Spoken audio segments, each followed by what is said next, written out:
দেখুন, আমি তো ছাত্রদলের 2 বছর দায়িত্ব পালন করেছি এখানে সাধারণ সম্পাদক হিসেবে। আপনি বলতে পারেন যে আমি জুলাইয়ের 19 তারিখ, যে আমরা যেখানে দাঁড়িয়ে রয়েছি তার পাশে কালভার্ট রোডে আমার দায়িত্ব ছিল 2024 জুলাইয়ের 19 তারিখ, যেদিন প্রেস ক্লাবে একটি বিএনপির প্রোগ্রাম ছিল, রুহুল কবির রিজভী আহমেদ গ্রেপ্তার হয়েছেন, মানে কারফিউর আগের দিন। সেখানে আমার মিছিল থেকে, মানে ছাত্রদলের মিছিল থেকে 3 জন শহীদ হয়েছেন, যারা 1 সেকেন্ড 2 সেকেন্ড আগের ছবিতে আমার পাশে দাঁড়ানো ছিল, পরের ছবিতে তারা সেখানে মারা গিয়েছেন। এবং আমাদের ঢাকা কলেজের ছাত্রদলের এখন বর্তমান মেম্বার সেক্রেটারি মিল্লাত খুবই বাজেভাবে গুলিবিদ্ধ হয়েছে। সে যে বেঁচে আছে, আমাদের ঢাকা মহানগরের ফখরুল, ঢাকা কলেজের ইমরান এখনও থাইল্যান্ডে চিকিৎসাধীন রয়েছেন, আমাদের কনভেনিং কমিটির সদস্য। এরা সবাই আমার সাথেই ছিলেন।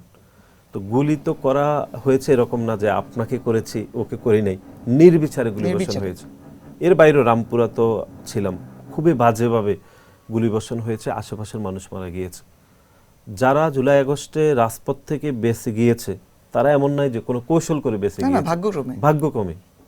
সুতরাং এইরকম পরিস্থিতির মধ্যে জুলাই আগস্টে ছিলাম। বিশেষ করে জুলাইয়ের 19 তারিখ আমার জীবনের সব থেকে খারাপ পরিস্থিতি হয়েছে, যেখানে 3 জন লোক, একদম সাথে দাঁড়ানো লোক মারা গিয়েছে। সুতরাং আমরা বেঁচে আছি, বিশেষ করে জুলাইয়ের 19 তারিখে আমি যে বেঁচে গিয়েছি, এটি আমাকে মাঝে মধ্যে মানে মনে হয় যে আল্লাহ নিজ হাতে আসলে বাঁচিয়ে দিয়েছেন।